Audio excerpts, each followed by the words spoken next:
So I know it's been a while.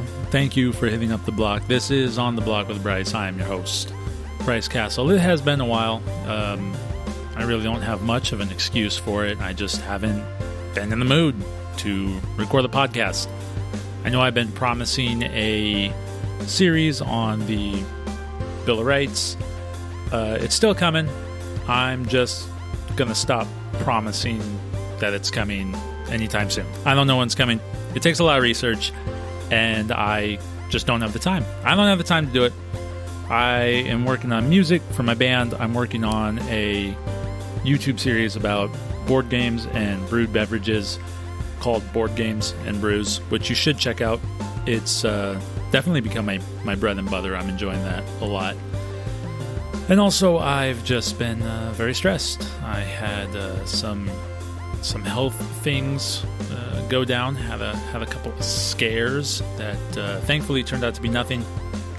And quite honestly, I didn't want to start the Bill of Rights series and find myself in a position where I wasn't able to finish because of said health scares. But now that those health scares are not scares, I really have no excuse.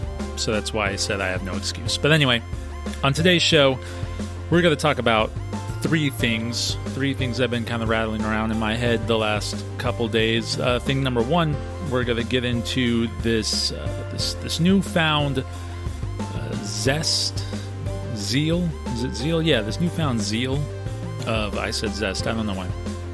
But this newfound zeal going around on the internet of Save the Children, hashtag Save the Children. I'll give you some of my thoughts on that. Probably not very popular thoughts, very, very critical and mean thoughts. I know it's never a good idea to be mean to people anymore, but people call it mean. I just call it honest. So we're going to give a couple honest opinions about that. We're going to talk about the presidential election coming up at the end of this year. I'm going to give you some of my thoughts on Joe Biden, Kamala Harris, Donald Trump, and we're going to round out the show by talking about a meme a friend of mine posted about billionaires and how there should be no more of them, and I'll give you some of my thoughts on that as well.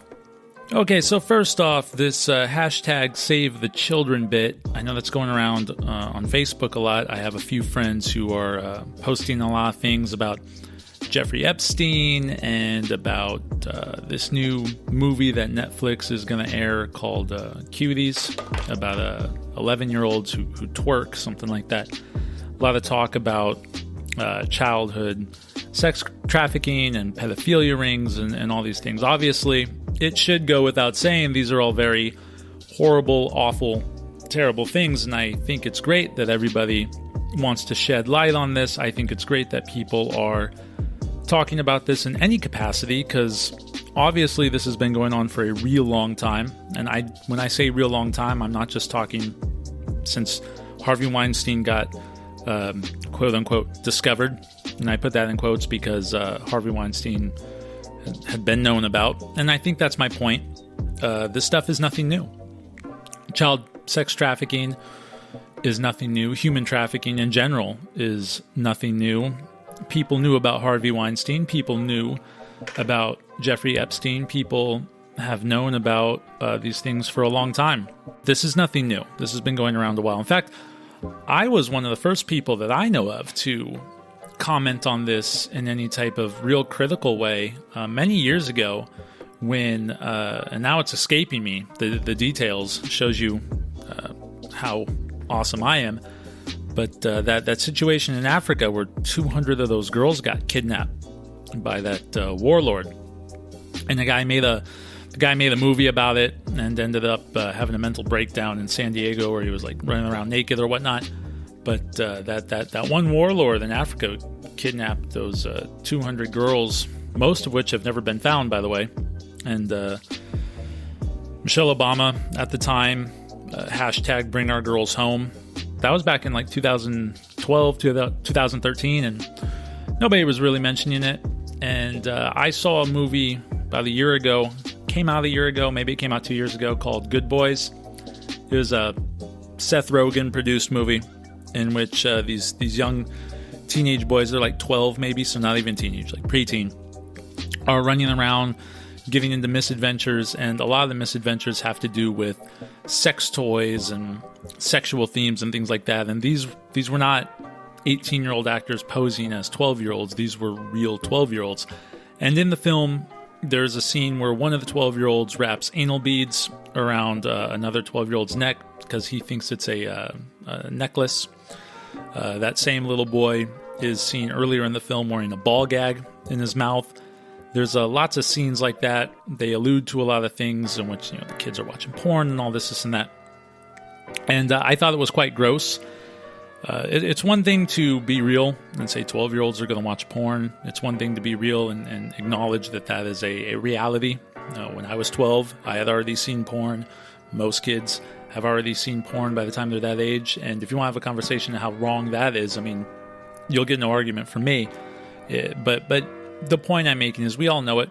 That doesn't mean it needs to be shown on camera. That doesn't mean we need to get a bunch of grown folks in a writing room writing about, what would be funny? Maybe this 12-year-old should have a ball gag in his mouth because that's hilarious. It's like, no, Seth Rogen, that's not funny. And I mentioned it. I posted about it on Facebook, and I think maybe one person said, oh yeah, no, that's terrible. But it never went anywhere. To be fair, I'm not a very popular person. I don't have a lot of friends. I think most people on my Facebook no longer follow my posts. They've turned my posts off because I say a lot of things that annoy a lot of people. And I'm not a very likable, popular person, I suppose. But there was only one friend who mentioned anything about that. And now here we are, a couple years later. And, we got the Harvey Weinstein thing, the Jeffrey Epstein thing. In fact, I remember even posting things about Jeffrey Epstein before anyone else was talking about it, before he killed himself, allegedly. And really no one was saying anything. I had mentioned a couple years ago that the casting couch in Hollywood was nothing new. As early as the 19-teens, about young girls coming out to Hollywood and being severely taken advantage of in really horrific ways. Drug dealers used to hang out at the studio for the studio execs, and they would drug these girls and turn them into heroin addicts, and just all sorts of terrible, awful things from there. A lot of sexual favors traded for stardom that never came. This is a problem that's over 100 years old, and yet nobody's ever said anything about it, even though it was very well known. Just nobody says anything. I don't want to say nobody cares, but it definitely seems like nobody cares until, and this is where my critique of the whole hashtag Save the Children come in, until it becomes a fashionable trend, a fad, something that you can hashtag and put on your Facebook and wrap around your profile picture and go, oh, look, I want to save the children. To me, this is just as bad as saying thoughts and prayers to the victims of the shootings or thoughts and prayers to the victims of this and that. All you do when you hashtag something and put it around your picture and maybe spend 2 weeks posting about it, all you really do is make the situation about yourself. That's really all you're doing, because this stuff has been happening forever. We've all known it's been happening forever. And nobody really cared until it became a fucking hashtag. A good example of this is that first one they did, the ice bucket challenge. You remember that?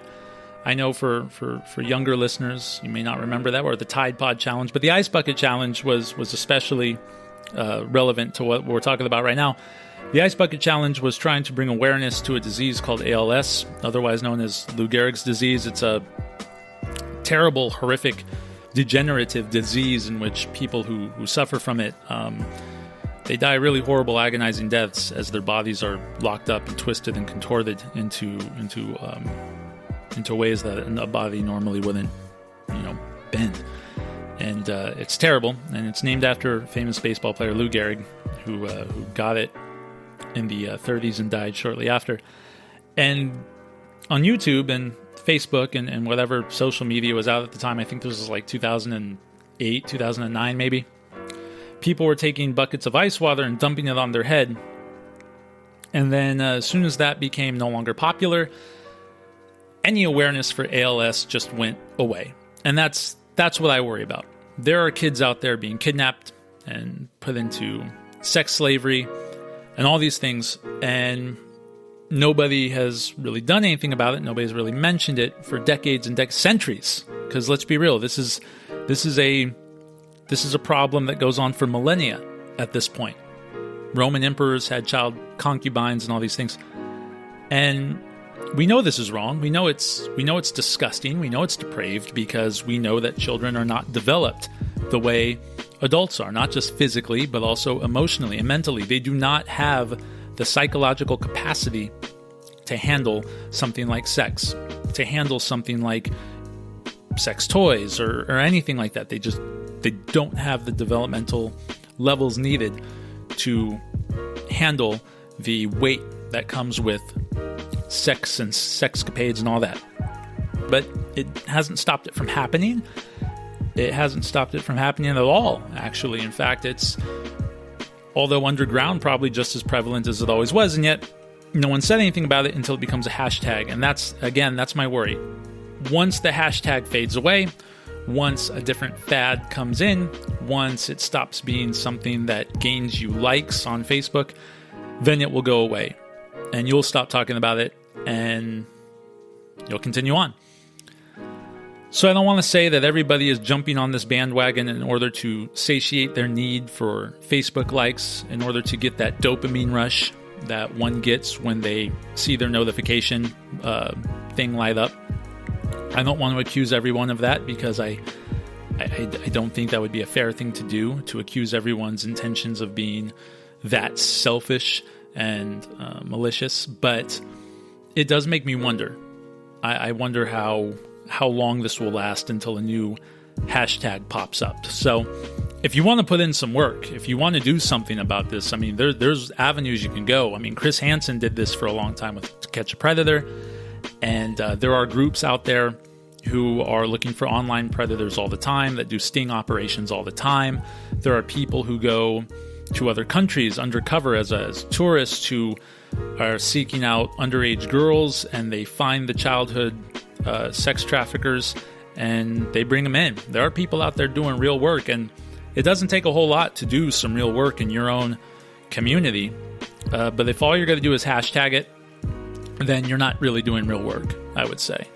And now that it is out there, now that people are talking about, thanks to Weinstein and Epstein and other things like it, this is the time where it should get a lot of recognition, but the right type of recognition. People talking about it to the point where they're now calling up their senators and their representatives and going, hey, we need to address this. That's a good thing. People only taking it as far as a hashtag, that's a bad thing. And so far, I've only seen it taken as far as a hashtag. And I'm afraid it'll fade away again. I mean, there will always be people out there doing real work, but this is the first time in my lifetime where I've seen it elevate to the mainstream. But like most things in the mainstream, thanks to our constant desire and addiction for social media favor, we might treat it as just that. And if that's how you're going to treat it, if you're going to use it just as a hashtag, so all your friends and no one else, because on Facebook, the only people who see your shit is your friends, can applaud you so you can feel good about yourself, then you are exploiting that situation all the same. Just as everyone else is exploiting these poor kids, you're exploiting them too for purposes of your own self-gratification. And that shouldn't happen.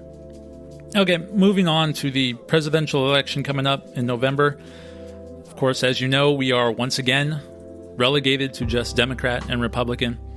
It's really too bad. I thought in 2016 we would have seen just how stupid our electoral process is. We're only two parties really have the center stage, and that those two parties, the best they could give the American people was a career criminal, which would be Hillary Clinton, and a game show host, which would be Donald Trump. Now, personally, I think Donald Trump has done a lot better of a job than I was willing to give him credit for at the beginning.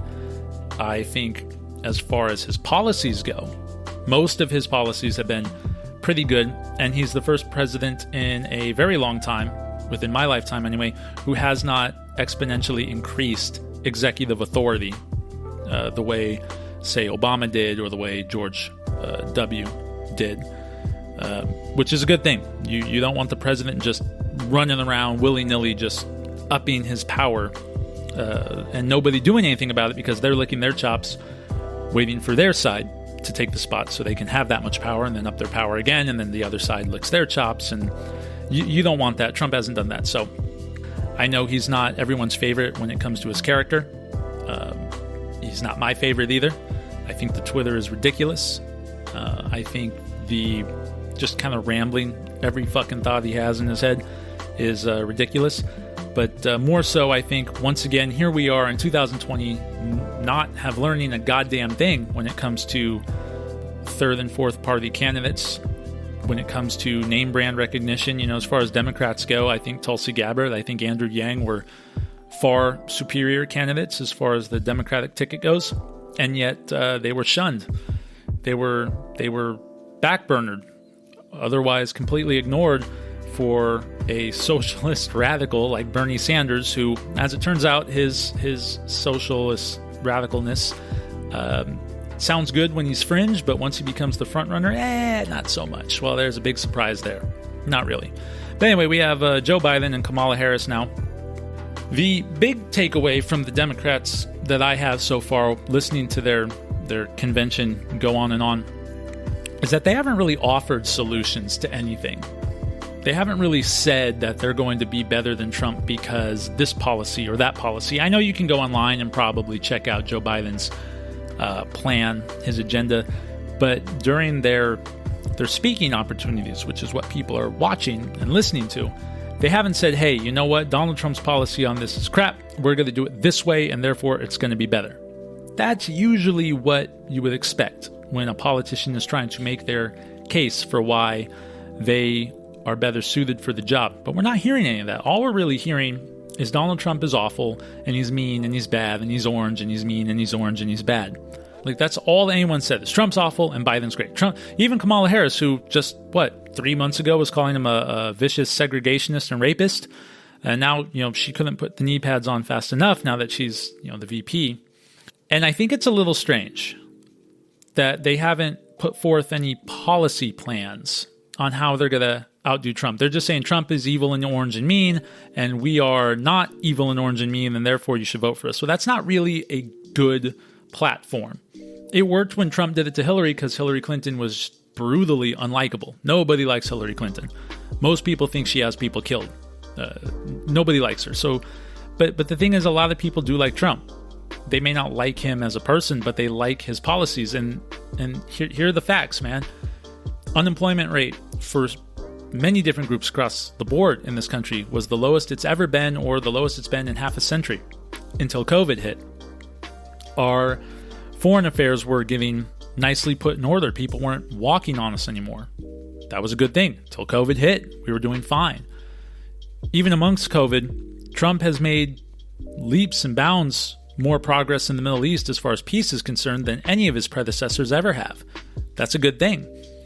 So what is Harris and Biden willing to do to make that better? And they just haven't put forth anything. They just keep saying, big, fat, Oompa Loompa man is big and fat and orange and mean, and we are not. No, that's not good enough. What I find interesting is they keep saying that there's a lot of unrest in the country, that there's a lot of divide and hatred and ugliness. And that's true, there is. Cities are burning. Small sections of major cities are burning. Mayors are letting the chaos happen. I assume this is for political benefit. They want to try to make the country look like it's falling apart because of Trump. And then if you just vote for Biden, all this will go away. Now, this much is true. The COVID disaster, all the lockdowns, and all the things that's keeping everyone out of work, forcing people to rely on the government, the whole government, our Senate can't come to terms with the new relief bill, all the attacks, not attacks, but the riots in the city, all this racial divide. If Biden gets elected, it will all go away. I have no doubt about that. The media driving it home, the media, of course, mainstream media always doing their part. I have no doubt that it will all go away. But think about who's causing all this stuff to happen before you start kind of getting bright-eyed about the future of a Biden presidency. Because if Joe Biden does get elected, this will all go away because this has been all manufactured out of hate for Trump to at least some degree. And that's not conspiratorial. That's true. I mean, every time you see something on fire, every time you see someone protesting, every time you see a COVID statistic, people can't help but mention Donald Trump. So you're going to have to make a really good argument for how it's not at least somewhat about being anti-Trump. But it does make me wonder, like, where all this divide came from. You can blame Trump for it on the surface because he is a very brash and, crude person. It would seem like it. But, like, think about this. Like, when Trump got elected, who was on the ground screaming, like, no, in tears? Like, who are the people who get triggered? Who are the people who believe that racism is everywhere? Who are the people out there rioting? Who are the people who want lockdowns? They're all people on the left. All this divide and racial tension and all this, it's all perpetuated by the left. The media is the one out there saying that racism is everywhere, even though the numbers don't indicate that cops are hunting black people, even though the numbers don't indicate that riots aren't happening, even though we have footage of riots happening. They say, oh, it's mostly peaceful. I mean, that's ridiculous. Mostly peaceful is like saying, well, your stomach cancer is mostly harmless to the rest of your body. It's only in your stomach. So it's mostly harmless. It's still fucking cancer, isn't it? So when I hear Democrats say, and I haven't heard anyone, kind of put these things together, but when I hear Joe Biden say that, we'll bring order back,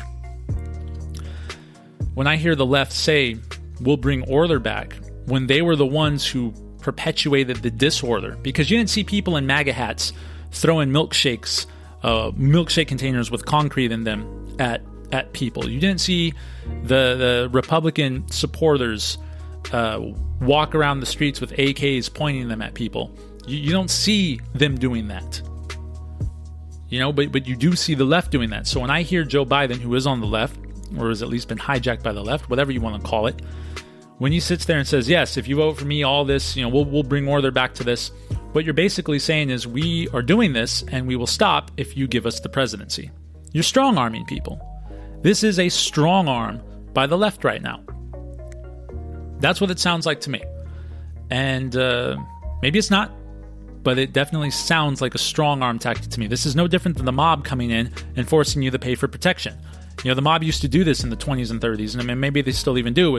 They walk into a business and go, hey, you got a nice business here. It would be a shame if someone burned it to the ground. So if you pay us, if you give us what we want, we'll protect you. And the shop owner goes, protect us from who? And then they throw a Molotov cocktail through their window and say, we'll protect you from us. That's exactly what it seems like right now. Because the left is doing all the rioting, they're doing all the looting, they're doing all the talk of racial divide and all this, and if Biden comes in, then we'll start to heal things. You're being strong-armed. All the Democrats are really saying is that if you put us in power, we will make things better. But it sounds like a strong arm, seeing as their side of the political aisle is the ones that caused all this to begin with. So keep that in mind, because you're being strong-armed and you shouldn't put up with that at all. Okay, and now on to the last point for today. A friend of mine posted something on Facebook talking about how there shouldn't be billionaires, that people should get capped at $999 million and then be given a trophy saying, congratulations, you won at capitalism. Of course, this is something I disagree with wholeheartedly. I don't think that we should be putting caps on how much people can earn. The problem we have in this country when it comes to plutocracy and cronyism is that we tend to forget that it is not the same thing as capitalism. Capitalism, true free market, doesn't allow for cronyism to take place because the market dictates everything. Cronyism dictates what the market will kind of say, but the free market dictates all. If your dollar is the only thing doing the talking and you see something you don't like and you take your dollar and you spend it elsewhere, that thing you don't like goes away because it has no income to supplement its bullshit. And in this country, we don't recognize that. We don't ever put a divide between cronyism and capitalism. We don't ever recognize plutocracy for what it is. Plutocracy, if you don't know, is a government run by the rich, which we definitely have. There's a lot of plutocracy in this country. There's a lot of nepotism in this country. There's a lot of lobbyist bullshit in this country. And so we got problems. But people always say that they always blend capitalism with that. And I think that's inaccurate. I think those things are three separate things that, should have three separate outcomes. Two, which should be gotten rid of immediately, and one should be allowed to flourish continuously forever more. Of course, I'm talking about capitalism, which should stick around, and cronyism, and the lobbyist, the nepotism, the plutocracy should definitely go away immediately. So as far as why I don't think we should be capping people off at $1 billion is, well, I have a few reasons for this. Number one, if somebody's earned something, then they've earned it. Simple as that.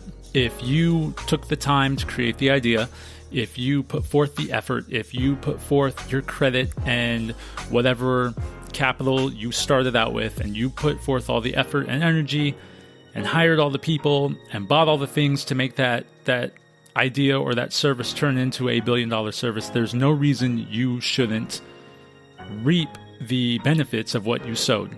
If you put in the work, if you put in the time, if you put in the idea, and that idea is something that people as a whole are willing to pay up to and more than $1 billion for, you, as the creator of that product, as the person who put all the time and effort out there, should receive whatever it is that you're going to receive. If it's $1 billion, it's $1 billion. If it's $6 billion, then it's $6 billion.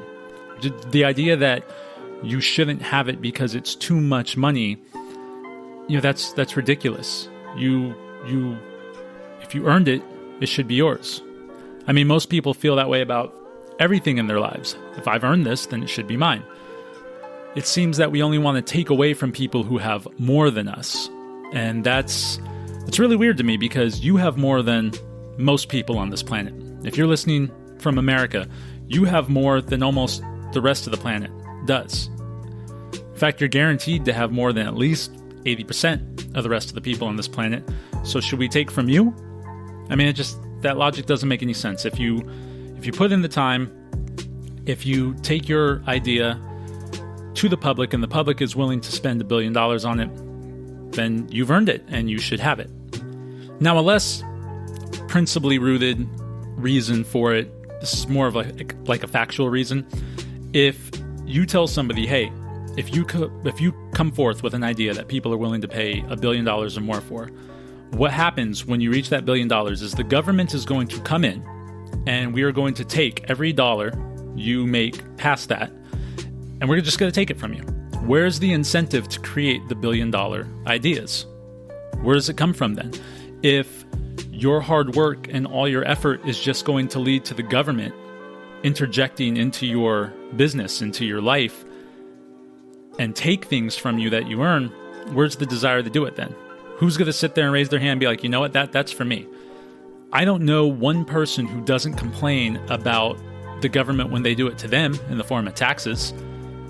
In fact, my friend who posted this is always complaining about taxes, who posted the meme that led to this talking point. We're always complaining about taxes, and rightfully so. The government coming in and saying, hey, you know what? We have determined that you make an X amount of dollars, so we're going to take what we feel is fair, give you what we feel is fair, and then what we took, we're going to distribute that how we see fit. Nobody likes it when it happens to them. Again, we only seem to not mind when it happens to people who have more than us.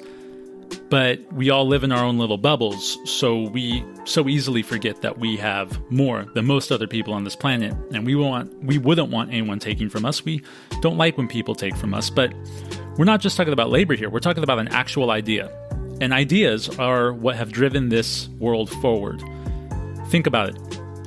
You may like Jeff Bezos, you may not like Jeff Bezos, you may have problems with Amazon, but what has Amazon done? Amazon has found a way to not only make products, but ship them globally in a very efficient manner, something that you could never rely on the post office to do. And he's done it in such a way that people are willing to pay for it, up into now, $1 trillion? That's a good idea.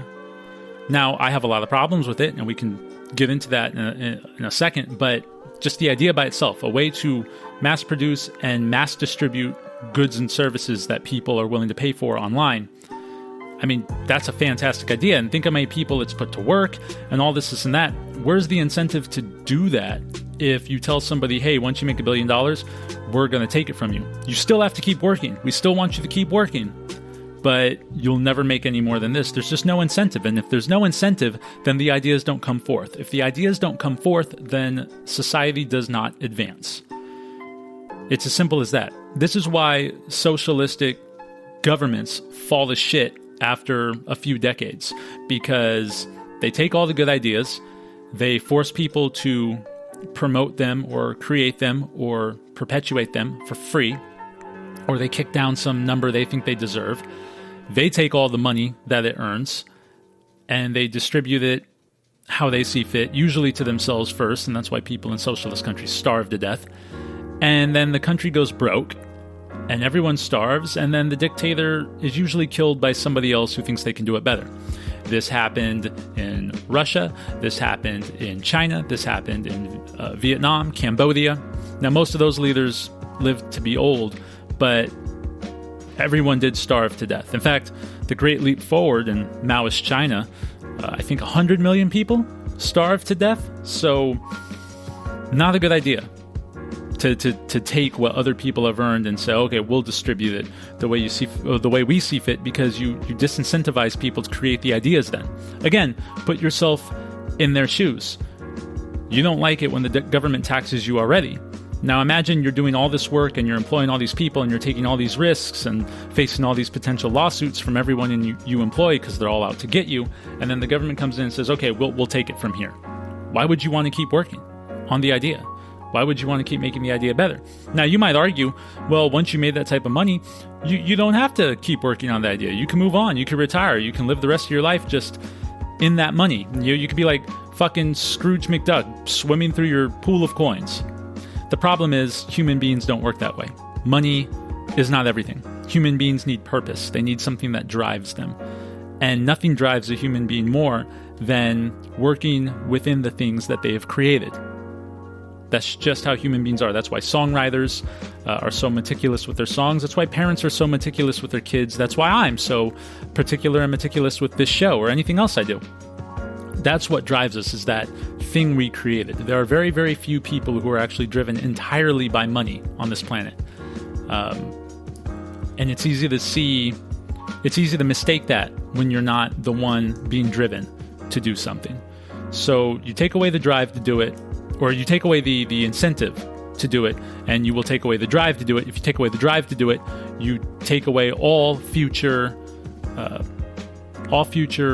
gains that we have as a society from those products that would have otherwise been created. But if you take that away, they won't create them, and we'll just be in the dark. The next point I want to make, it's probably the last good point I can make, is you want the government to take the money and redistribute it. Well, the government already does this in taxes. In fact, the wealthiest people in this country pay exuberant amounts of taxes already.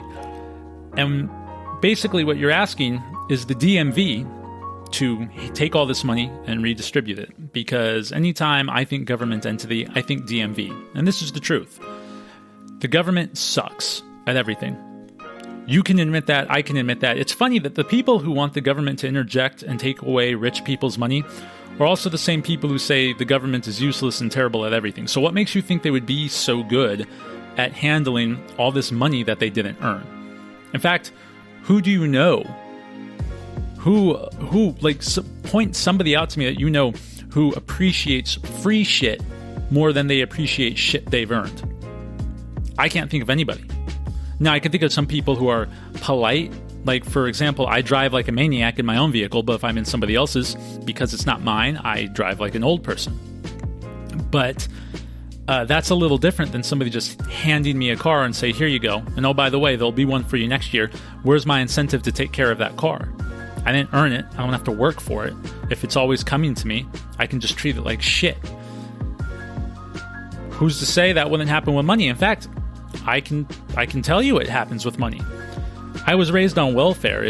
Not only is it a program that is intended to keep you poor, because if you make a certain dollar amount over it, then you no longer qualify for the welfare, but that extra dollar doesn't help the way the welfare would, so you deny promotions and you stay in the same place for 20 years because you need the welfare. That's what happened to one of my parents, and it's very sad. But aside from that, free money doesn't really bring people out of anything. People are still stuck in welfare. People end up, opting out of work to collect unemployment benefits instead. And there's many reasons for this. I don't want to generalize it too much, but even if you could get the government, who runs everything like the DMV, to distribute the money, there's no guarantee that people won't misuse the money. And seeing as they didn't earn it, I'm willing to bet they would not. In fact, I think we've seen a lot of this. Plus, pouring money into things, again, because money isn't everything, doesn't fix the problem. I mean, look at the war on drugs. We've spent billions, hundreds of billions of dollars at this point on the war on drugs. Are drugs any less of a problem? In fact, we have more of a problem with drugs now. We've spent, as a nation, hundreds of billions of dollars on education in the last 50 years alone. And if I'm not mistaken, we're ranked 37th overall in education? And people's answer of just throw more money at it is something that people have been talking about for decades, and it's never worked. Because, again, the government sucks at everything. They are not good at mitigating almost anything at all. This is why the DMV experience is so horrible to begin with. Not to mention the fact that because the people who work at the DMV have no one to answer to, because it's not like you can say, hey, I want to speak to your manager, because they're run by the machine that is the government, they can treat you however they want. What makes you think that would be any different if the government took money from people and gave it to others? What makes you think it would be any different at all? In fact, they take money from us. Again, I can't stress this enough. They already take our taxes from us, and shit's still all fucked up. So I don't see what taking from somebody else in larger quantities would do to rectify any situation that you feel more money spent at it would rectify. I just don't see it. Okay, one more point, and then we'll wrap this up. The limiting principle. Where is the limiting principle? I propose that there would be none. And I propose that there would be none because I know how politicians work. In fact, we all know how politicians work. You go up to somebody and say, hey, we're going to cut off people at $1 billion, and then we're going to take the rest of the money and give it to everybody. And it wouldn't be but 4 seconds before a politician comes in and says, know what? We said who needs $1 billion, but really what we meant is who needs $900 million, and then who needs $800 million. And they'll just keep lowering or raising that bar, depending on how you look at it, in order to get your vote, because that's what politicians do. They always are screaming about tax the wealthy. Every couple of years, politicians come out, tax the wealthy, tax them even more. You need more money. You need more money. You need more money.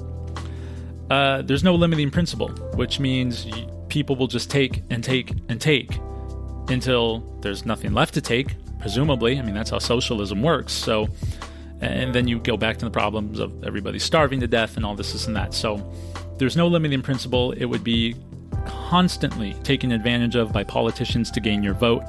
And as long as they can take, they will take. And again, that goes back to now there's less initiative to provide a good or service because the government's just going to take more. And so now you're not doing it. And if you're not providing the good and service that's leading the way forward in technological advancement or whatever it is, then now you're falling behind. You're actually even dead in the water, and somebody else in some other country will do it, and they will take the reins. And obviously, we don't want that. We want to be number one in everything. So without a limiting principle, and once you start capping things, there is no limiting principle. Eventually, the richest will go broke until you are the richest person, and then they will come after you. And if I know anything about politics, that also means they will vilify you to justify why they should take from you, the way we have villainized billionaires. That's why people think we can take from them, because we look at them as villains. And people have proven to be very aggressive and mean, and they're willing to pretty much do whatever they think they have to get what they feel is theirs. So I think that this mindset is entirely entitled. I think if you think this, you are really entitled. You are a very, very entitled son of a bitch, and you should probably rethink yourself. Because if I came to your house and took everything you had that I didn't have simply because you had it and I felt owed to it, you'd be pretty goddamn upset. So keep those things in mind as you start thinking about how we should treat millionaires and billionaires in this country. Again, if you got a problem with Amazon, if you got a beef, there's lots of things to have a beef about. The guy being a multi-billionaire should not be one of them. They use labor from China, which at this point is basically slave labor.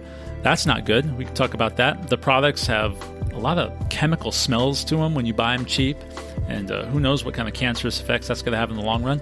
Talk about that. I heard they don't treat their employees all that great. You can talk about that. Those are all problems you should address, but him just being rich shouldn't be one of them. Not in my opinion. Okay, so I think we will wrap it up. It's been about 40 minutes. I'll try to make the next episode a little shorter, but this has been On the Block. Thanks for hitting up the block with me, and we'll catch you next time. If you enjoyed today's episode, be sure to hit that like button and subscribe so you can stay up to date on all our latest releases. Music today was provided entirely by LAKEY Inspired. You can find them on YouTube and more easily click to their link on our comments section below. On the Block with Bryce is a Jerk Cat Entertainment production and was recorded at Beer and Bourbon Studios, Maricopa County, Arizona. We'll catch you next time.